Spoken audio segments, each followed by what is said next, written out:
Good evening, I'm Mark Llewellyn and welcome to another fabulous edition of Your Manchester. And it's really packed. Our Belinda has been along to see what's playing at the Palace Theatre this week. Ollie has taken her out for rather a curious lunch. There's lots more to come, and here is how it is.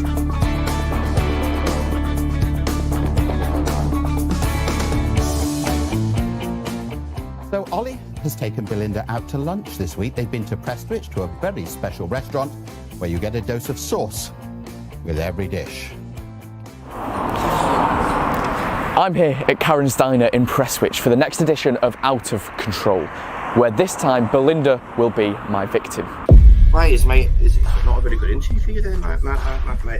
No. I was concerned that you were preoccupied, that maybe you needed a different environment to do the interview. She'll be attending a show meeting with myself and Francis, who she thinks is going to be filming the Your Manchester behind-the-scenes documentary. Little does Belinda know the notorious reputation of the Karen's Diner staff. And while she thinks she's here to talk about the next series of Challenge Belinda, really, she's going to be getting eaten alive by the waiters and waitresses within this establishment.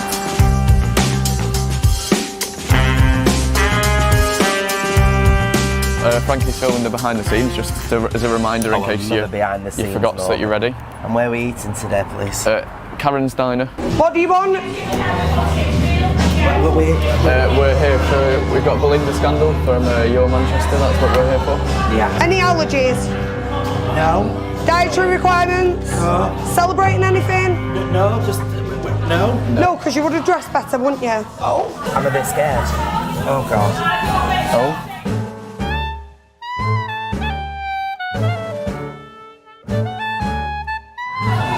It's like being back at McDonald's. So, old, I took Jesus' virginity. Did you? Oh, here we are. But I made him cross. Karen's buttermilk breast, which is appealing to me. So, I'm thinking, maybe. It would be, wouldn't it? What have you brought me to? What have I brought myself to? You said we were having a nice business meeting and a bit of food, and he was going Well, I mean, that's the plan. I've quite literally brought the next series documents for Challenge Belinda, haven't I? It says a face for behind the camera, obviously. But you're going to wear it as well, I'm insisting. That's the meeting out the window. I just don't think it's going to be happening today. You have just killed a tree. I killed a what? Tree. You printed it. Menopause is it her like a f***ing freight train, isn't it? Way back when, before she even hit 20. Christ. I know, it's all too much. This is a lovely establishment you've got here, it really is. Is it? Yeah. Try working here. It's lovely, everybody's so friendly. Do you know what you're drinking? Yes, something off the menu. Hold on. I think I'll go for the strawberry thick shake, please. Can you have a shot with sugar at your age? Can I have some? How embarrassing. What are you having to drink? I'll go with the salted caramel thick shake, please. She's gonna f***ing hate you behind that bar. I like it. It's good. Do you fun. drink? You know, you're just standing there like a f***ing ornament. What are you drinking? Lovely. It's not very creative, that is it? That's why he works behind the camera. It's true. That's true. Yes, Put Paul. them back.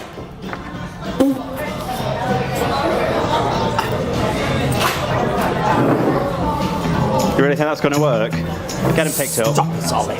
She can do it. No, I've told you to do it. Go put them back. You pick them up now or this gets really f***ing frightening, love. Over there. Over there. There's a pile of them there. We're in for an hour. Drink it. Oh. Onion rings, Thank you, Kelly. buttermilk. What's the one without mayo on it? Oh, spicy one. Oh, good breast. Cheers. King. Don't try rubbing your ring on mine. I dare you to ask for a knife and fork. Watch this now. Get ready. What's your hand up for? If you want to go to the toilet, just go. Can I have a knife and fork, please? Is there anything wrong with your legs? I would just like a knife Now and answer fork. the question, is there anything wrong with your legs? Yes. What?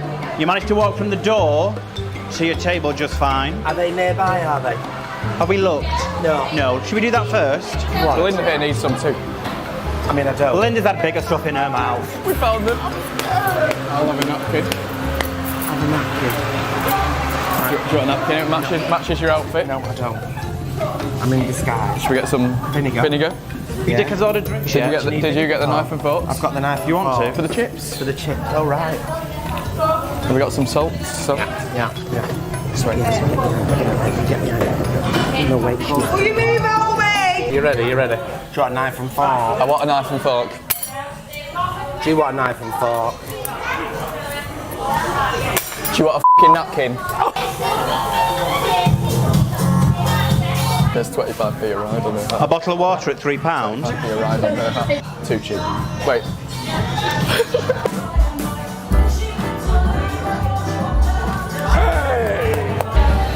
Stand up. Oh my Christ on a bike. Hello. Everyone say hi, Belinda. Everyone say, why are you dressed like a blood clot, Belinda? Why do you look like a shit show? Just once a month. Fashion parade. Christ. And you've dressed for it. Where's my Virgin background?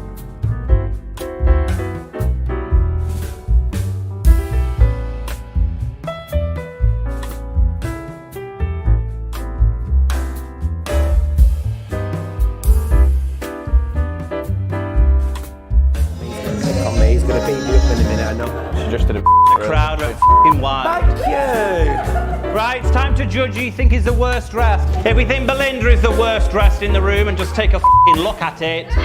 Make some noise. What are you mithering for now? Well, no, we were just wondering,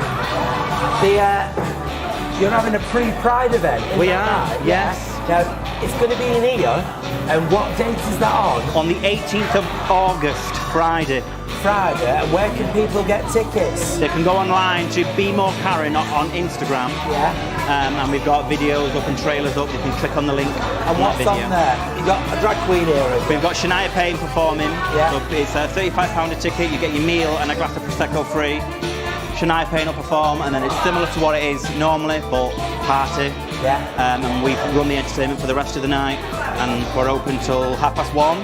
I have to say, I do think I've found my new church, everybody. This is right up my street. So get down here, test it out. It's therapy. Honestly, I'm walking away calmer than I walked in. Only dressed better than... Get out. Bringing places like this.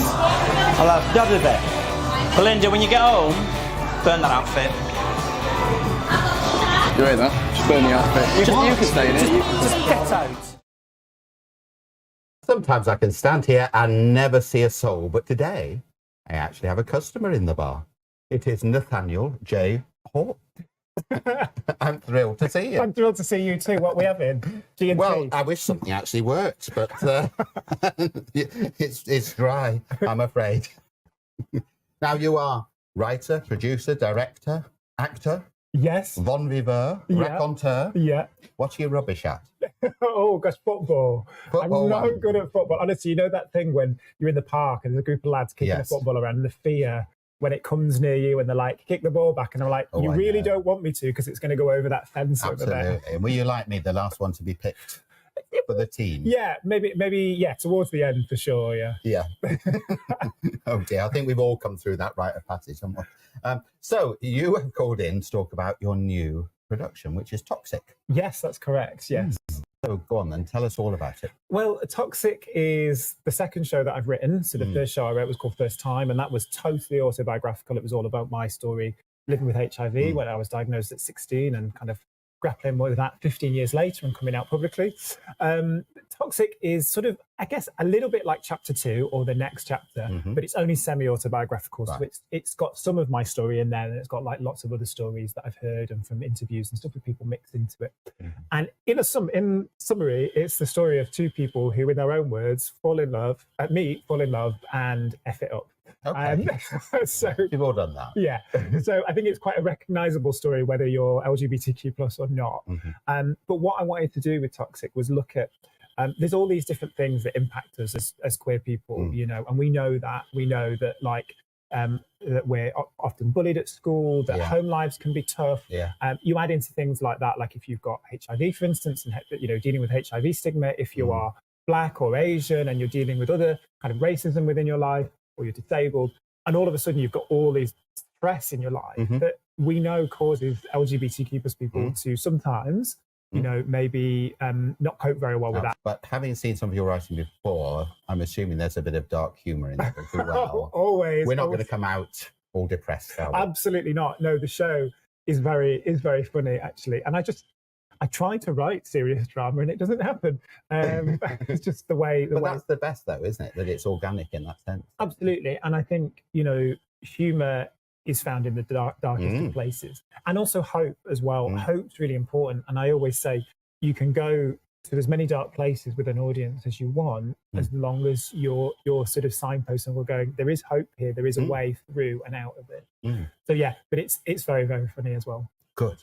So this is, I saw that this is on at home. Yes. Not in your home. Not my home, no. I don't think my boyfriend would be very happy about that.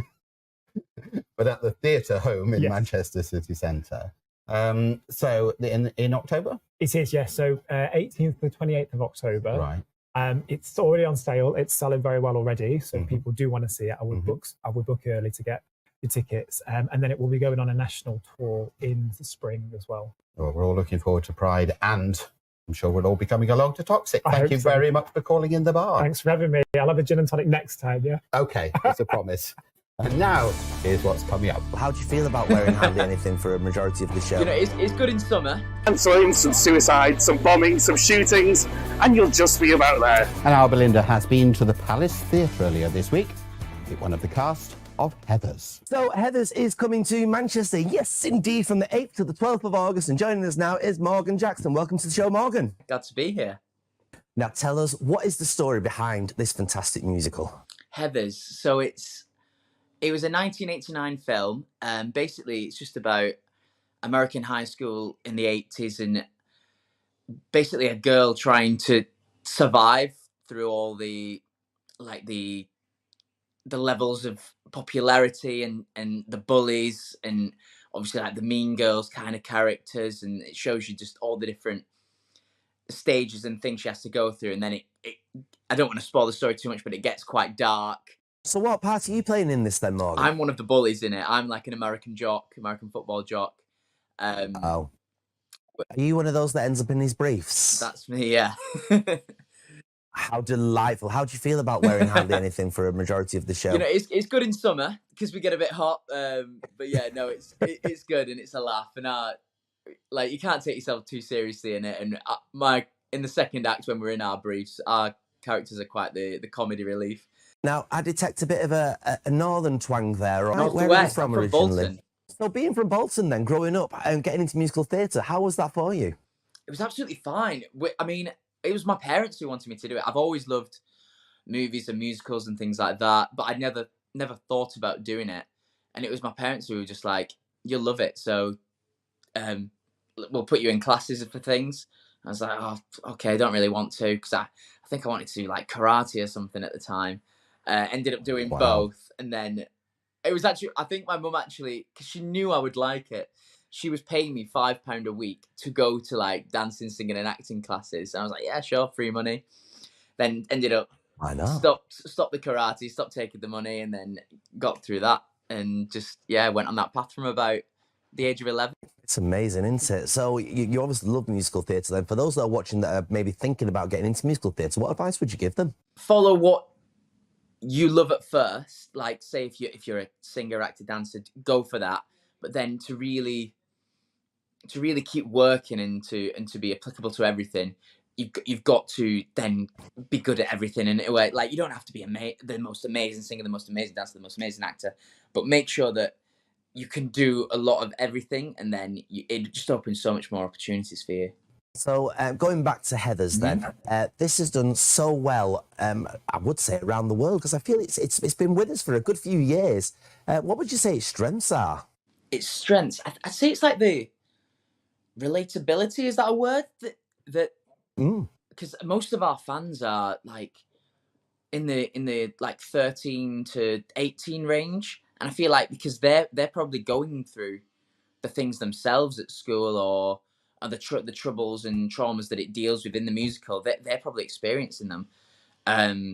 so it just they really reach out, and they do reach out to us. To be fair, they like we get loads of messages and things like that, and Stage Door. It's kind of a cult following now. They love it, like, and they like thank yous we get for making them feel like they're not alone in what's happening in their lives. You're obviously playing a bully in this. I mean, how does that feel for you playing a bully within this?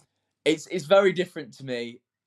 Normally, well, I hope, but I mean, it's fun, and because we're like a comedy duo.